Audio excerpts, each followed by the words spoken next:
বিংশ শতকের শ্রেষ্ঠ মুজাদ্দিদ আল্লামা সৈয়দ আবুদুল্লাহ মওদুদী রাহমাতুল্লাহ আলাইহি তিনি এক জায়গায় লিখেছেন, স্বৈরাচারীরা তার পতনের সমস্ত ছিদ্র বন্ধ করে, কিন্তু একটা ছিদ্র বন্ধ করতে পারে না, মনের ভুলে সেই ছিদ্রটা থেকেই যায়, যেই ছিদ্র দিয়ে আসলে তার পতনটা হবে।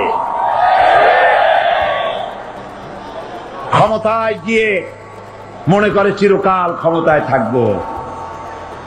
ভারতের প্রধানমন্ত্রী পণ্ডিত জওয়াহরলাল নেহেরু রাঁচি পাগলাগারদে গিয়েছেন, মেন্টাল হসপিটাল। পাগলেরা নেহেরুকে দেখে আশ্চর্য হয়ে গেছে, এত সুন্দর মানুষ, মাথায় কিস্তি টুপি, গায়ে শেরওয়ানি, মুসলমানি ড্রেসই আলাদা, যদিও তিনি হিন্দু ছিলেন, পরেছেন মুসলমানি ড্রেস। শেরওয়ানি কাদের পোশাক? কাদের পোশাক? হাতে ছড়ি নিয়ে হাঁটা স্টাইল করে, সুন্দর পাজামা, সুন্দর টুপি, সুন্দর সাজসজ্জা করে, মুসলমানদের ড্রেস। এই ড্রেস পরে তিনি গিয়েছেন, সবসময় যে ড্রেস তিনি পরতেন। পাগলেরা জিজ্ঞেস করছে, তুমি কে গো? উনি বলছেন, আমারে চেনো নাই? আমি ভারতের প্রধানমন্ত্রী পণ্ডিত জওয়াহরলাল নেহেরু। পাগলেরা বলছে, ও সেই কথা। আমরাও যখন এই হসপিটালে আসছিলাম, এই তোমার মতো লম্বা লম্বা কথা আমরাও বলছি, থাকো আমাদের সাথে কিছুদিন, তোমার মাথাও ঠান্ডা হয়ে যাবে। ক্ষমতায় যারা থাকে, ক্ষমতার মোহে চতুর্দিকে অন্ধকার দেখে, মনে করে আমার পতন আর হবে না। কিন্তু তোমাকে বুঝিবে যে গোকুলে বাড়ি শেষে। গাড়ির চাকা সব সময় উপরে থাকে না, গাড়ির চাকা সব সময় উপরে থাকলে গাড়ি তো চলবেই না, গাড়ির চাকা ঘোরে বলেই তো গাড়ি চলে। সুতরাং এই উপরে তোমার চাকা উপরে এখন আছে বলে, তোমার দলের চাকা উপরে আছে বলে যারা মানুষের উপরে জুলুম করছো, আলেমদেরকে ধরতেছো, মুসল্লিদেরকে ধরে ধরে জেলে ঢুকাচ্ছ, সময় আসবে এমন ইন্দুরের গর্ত অপমানা ফেলাবার জন্য।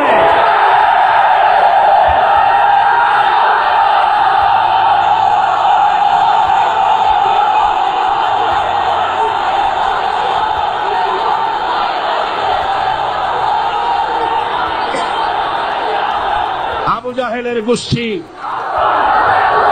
আবু জাহেলের গোষ্ঠী মনে করেছে সোজা আঙ্গুলে ঘি যখন উঠলো না, আঙ্গুল বাঁকা করতে হবে। শুরু হয়ে গেল অত্যাচার, শুরু হয়েছে না?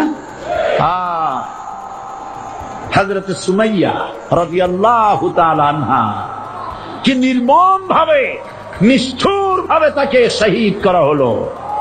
খাব্বাব, খুবাইব, হযরত খাব্বাব রাদিয়াল্লাহু তাআলা আনহুকে দেখে হযরত ওমর একদিন বলছিলেন, খাব্বাব তোমার পিঠে এত গর্ত কেন?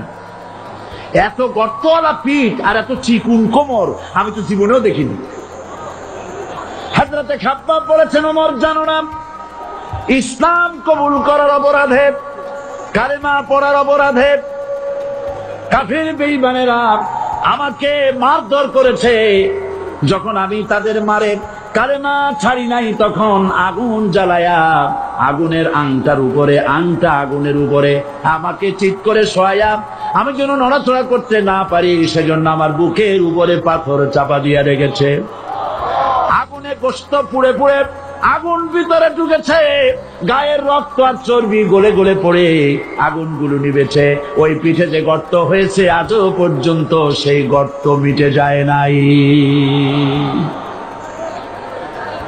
হযরত খাব্বাব রাদিয়াল্লাহু তাআলা আনহু বলছেন, বুখারী শরীফে হাদিসে ভাবে এসেছে, ওয়ান খাব্বাব বিন আরিফ রাদিয়াল্লাহু তাআলা আনহু আন্নাহু ক্বাল শাকাউনা ইলা রাসূলিল্লাহ সাল্লাল্লাহু আলাইহি ওয়াসাল্লাম ওয়া হুয়া মুতাওয়াসসাদুন বুরদাতুন লাহু ফি জিল্লিল কাবা।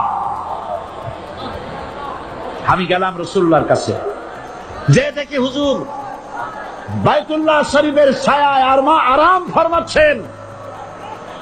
আমি কাছে গিয়ে বললাম, আলা তাস্তানসিরু লানা আলা তাদউ লানা ইয়া রাসূলুল্লাহ। হে রাসূল, আপনি কি আমাদের জন্য দোয়া করবেন না? আপনি কি আমাদের জন্য আল্লাহর কাছে সাহায্য প্রার্থনা করবেন না? মার খেয়ে খেয়ে তো শেষ হয়ে গেলাম। শুনতেছেন আপনারা? আল্লাহর নবী উঠে বসলেন, বললেন, খাব্বাব শোনো, তোমাদের আগে যারা এই পৃথিবীতে এসেছিলেন দ্বীনের দাওয়াত দেওয়ার জন্য,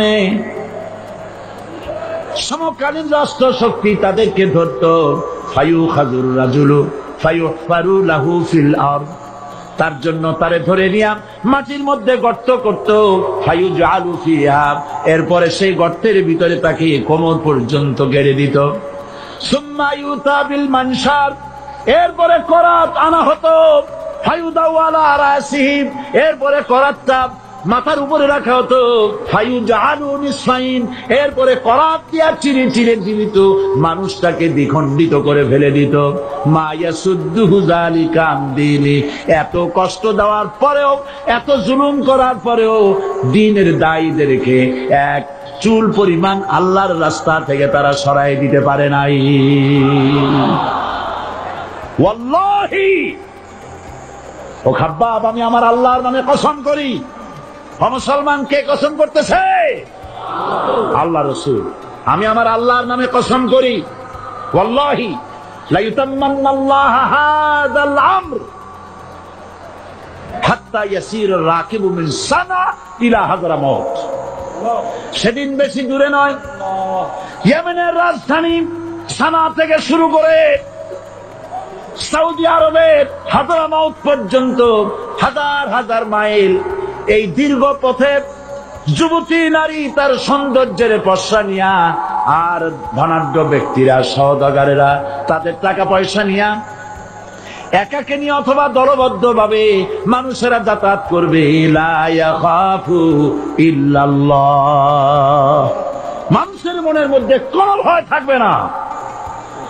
এমন একটা সময় আসবে, ওয়ালাকিন্নাকুম তাস্তাজিলুন, অথচ তোমরা বড্ড তাড়াহুড়ো করছো। তাড়াহুড়ো করো না, অপেক্ষা করো, ধৈর্য ধরো, মার খাও, জেলে যাও, শহীদ হও, আল্লাহর রাজ কায়েম হবেই হবে।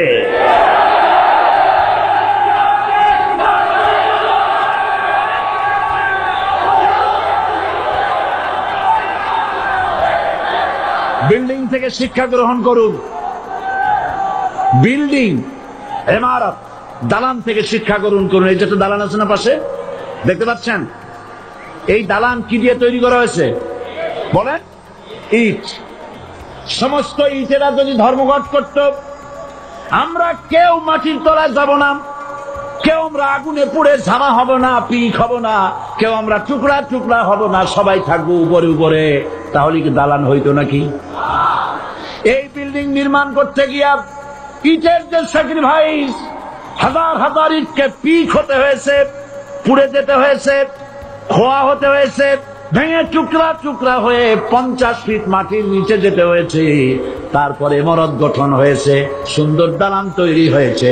যারা ইসলামী শাসন চান, আল্লাহর দ্বীনকে বিজয়ী দেখতে চান, তাদেরকে অসংখ্য মানুষকে পোড়াইটের মতো জেলখানায় পুড়ে পুড়ে মরতে হবে, অসংখ্য মানুষকে ফাঁসির কাস্তে ঝুলতে হবে, গায়ের রক্ত দিতে হবে, শহীদ হতে হবে, তারপরে ইসলামের ইমারতটা কায়েম হয়ে যাবে।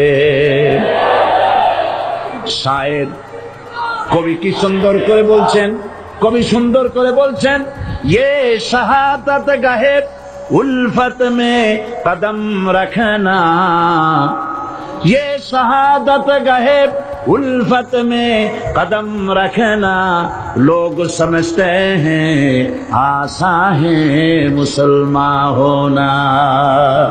মানুষেরা মনে করে মুসলমান হওয়া খুব সহজ জিনিস। না, মুসলমান হওয়ার অর্থ হলো শাহাদাতের ঈদগাহে শামিল হয়ে যাওয়া।